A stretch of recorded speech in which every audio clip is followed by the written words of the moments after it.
Is renting a home really a complete waste of money? You've heard all the sayings, why pay the landlord's mortgage when you can pay your own? Or, if you're renting, you're just throwing money away.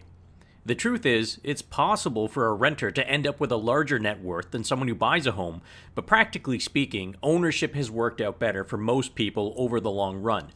To see why owning isn't the only long-term option that can make sense, let's start from the very beginning.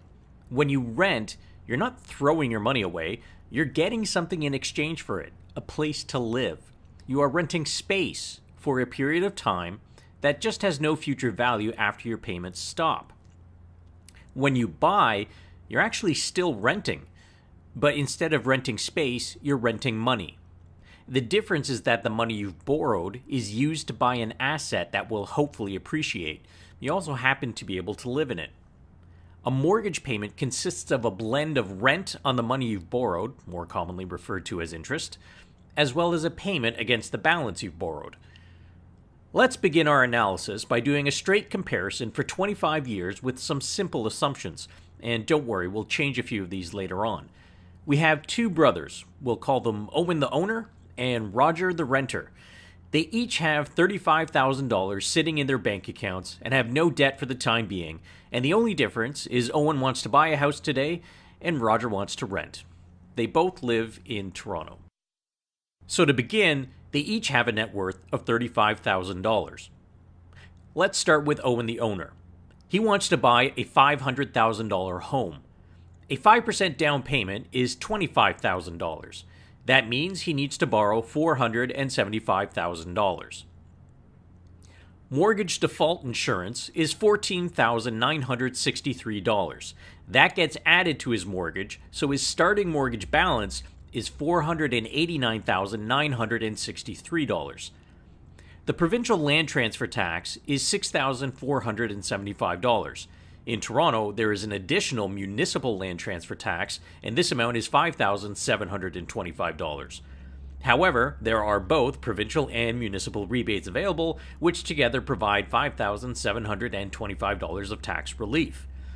Provincial sales tax on the mortgage default insurance is $1,197. Legal fees might be $1,000. Title insurance might be $500. The home inspection fee is $500, and appraisal fees might be another $300. That's a total of $34,972. That basically eats up Owen the owner's $35,000 in cash. But now he has another asset, the house, worth $500,000, and a liability, the mortgage, worth $489,963. His new net worth is $10,037. Roger the renter doesn't really have any upfront costs, he just needs to find a place to rent and sign a lease. He finds out that the house next door is identical to the $500,000 house, but is renting for $2,100 per month. So at the beginning of year one, his net worth hasn't changed, it's still $35,000. Because of the large upfront costs associated with buying a home, Owen the owner's net worth is less than Roger the renter's once they get the keys to their new homes. Now we have to look at the ongoing cash flows.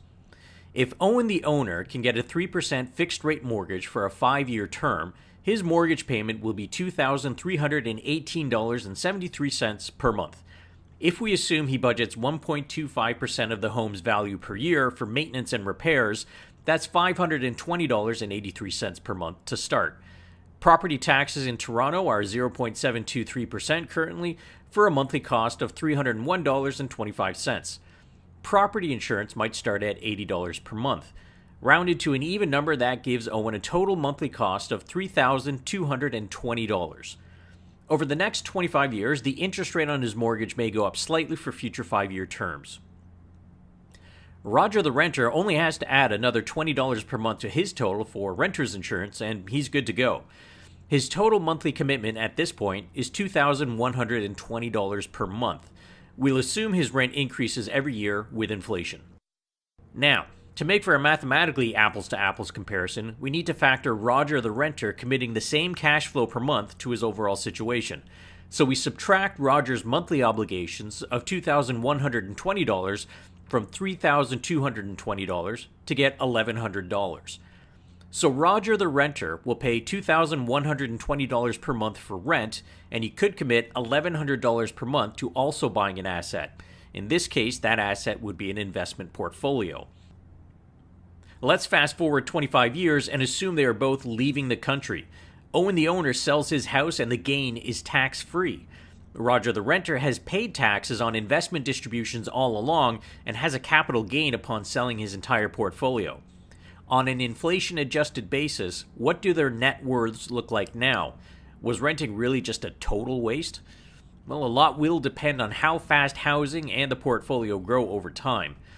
In a TD Economics report from 2013 titled Long Run Rate of Return for Canadian Home Prices, they suggested 3.5% before inflation was the long-term growth rate for housing. They also put out a report in 2012 that looked at long-term returns for equity markets and suggested 7% was appropriate with some caveats. Using these numbers to start, we find the following, using rounded approximate numbers. For Owen the owner, his house is now worth $1,182,000. He has no mortgage left, so his liabilities are zero. To sell his house would cost $64,000 after tallying up a 5% realtor commission, GST, and legal fees. That leaves him with $1,118,000. Adjusted for inflation, his net worth is $681,000.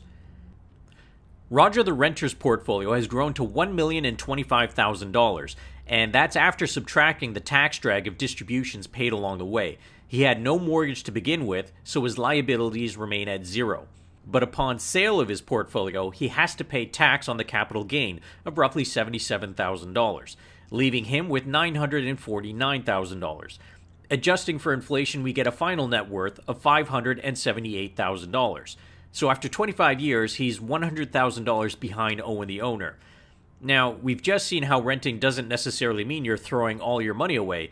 If you're disciplined, you can increase your net worth over time too. But let's take a look at how changing just a few variables can dramatically change the results. What if Owen the owner moves a few times? He'll have transaction costs to sell his first house and then new costs to buy his second house. If he moves every 10 years, the costs will bring down his ending net worth to $553,000, which means Roger the renter would have actually had a higher net worth at the end of 25 years. Now, what if Roger the renter doesn't actually save as much as he should have? He might think he will save the full difference each year, but it's much easier to skip a voluntary contribution to a portfolio than it is to skip a mortgage payment. If Roger only manages to save 50% of the monthly difference between owning, his ending net worth drops to only $334,000. Or, what if his portfolio only grows by 5%, but he manages to save diligently? He still loses as he ends up with $445,000.